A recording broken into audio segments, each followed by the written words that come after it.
You know what? Resume writing is hard. For a lot of people, it is really uncomfortable and super confusing. This stuff is insanely hard for even the most experienced and organized people among us. Simply put, resume writing is a dreaded assignment for pretty much all of us. But here is the good news. We are going to make the process of putting a resume down on paper a lot more understandable and completely survivable. And if this goes as planned, you are going to walk out of this course with a resume that you are proud to start handing out. So, how do you construct something noticeable suited for the job that you want the most? How many pages is it supposed to be? Should you include an objective or not? Do you need more than one resume? How many references are too many references?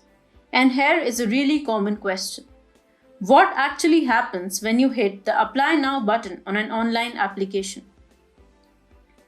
You need to first understand how your resume is likely going to travel through that recruiting process. You need that information so you can make sure that the time you invest in this new resume is a time incredibly well spent, and that the finished product speaks directly to your target audience and lined you up for the job you want to land. Let's understand the journey your resume takes and why you need to care. Whenever someone asks us to help us out with their resume, I typically ask them if they understand the journey their resume goes on and why that matters. The answer is one of the two. Number one, I don't have the slightest idea of what happens. Or number two, I think it has something to do with the keywords. The number two person, by the way, is right. But there is a lot more to it. This is super important stuff to know so that when you are building or redoing your resume, you can do so with a solid understanding of how your resume is going to be assessed. Let's say you've just found an incredibly interesting job posted at a company that you are dying to work for. What do? You drop everything and you get right down to business with an online application. You fill in all the blanks, you upload your resume, and then you hit the send button. So what happens now? Where does that resume go? Does it go to somebody's desk? Is it the HR manager or recruiter? Is it your future boss? In most cases, especially in mid to large size companies, it does not go to any of those people. Before your resume reaches a human, it is first scanned by a software which is called the Applicant Tracking System or ATS. Do you have a clear understanding of what you need to do to make sure your resume gets through the ATS robot and on to inspire a human decision maker to want to know and meet you?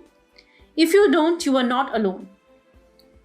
In most instances, your resume is first going to drop into the company's resume scanning software. This software, which you now know is called the ATS, collects all the applicant resumes, does some magical data analysis, looks for what is there versus what is missing using whatever instructions the person who programmed the software has inputted. The resumes with the highest math scores will be at the top of the pile. If the software decides that you are a match for the role, you will come out of the other side of the process along with all the other best match candidates. These are the only resumes that will be forwarded to be reviewed by real people if you apply online, as opposed to emailing your stuff directly to a contact within the company. The ones missing a lot of details that the software is looking for never get a chance to be reviewed by the human. Yes, you heard that right. They are not going to make it to the human reviewer. Once the scan is complete, only the top 20 to 30 resumes will move forward in the journey. So after knowing this, you can quickly understand how important it is for your resume to be accepted by the resume scanning software or ATS. We will go into detail on how you can do that in the upcoming videos. For now, let's say your resume has made it through the software. Well done! It is now moving forward to the humans. Now, who exactly is the first person going to be? In larger companies, that person is often someone on the HR team, And it could be the very same person who programmed the ATS on what it should go and look for when it scanned your resume.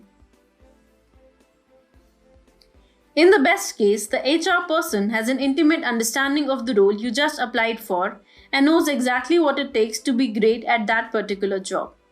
However, HR people are often managing a bunch of different searches at the same time, and sometimes they might not have a deep understanding of the skills required for the job.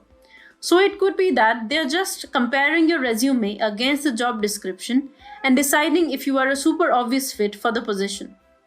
A lot of job seekers assume that the humans are going to magically deduce how something that you have done in one role is directly transferable to something you want to do in the next job. But it does not really work that way. It does not work that way for a couple of really important reasons. Number one, the first reviewer might not be qualified to connect the dots for you, especially if the job involves complex skills or you work in some highly technical industry with a whole bunch of confusing jargon. And number two, the initial reviewer rarely has incentive to connect dots for you because someone in that pile of resumes that just came flying out of the ATS is going to be a super obvious match. Those are the people that they are going to contact first. So, in addition to the ATS itself, you need to factor in the first human gatekeeper when you construct your new resume. And again, we will talk more about this in detail later. Your resume's final stop in this journey, after approval from ATS and first human reviewer, is the hiring manager. This is where you need to make sure that your resume is just riveting to the person who has got the ultimate authority over whether or not you are going to be invited for an initial interview. And that, by the way, is the exact purpose of your resume, right? Your resume is the marketing tool that you are going to use to help you land interviews.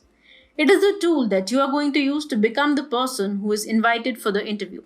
So, our mission here is to make sure you are creating a resume that will make you land in the pile of people who will be invited for the interview. And the first place we are going to start with is the fundamentals of a ridiculously awesome resume.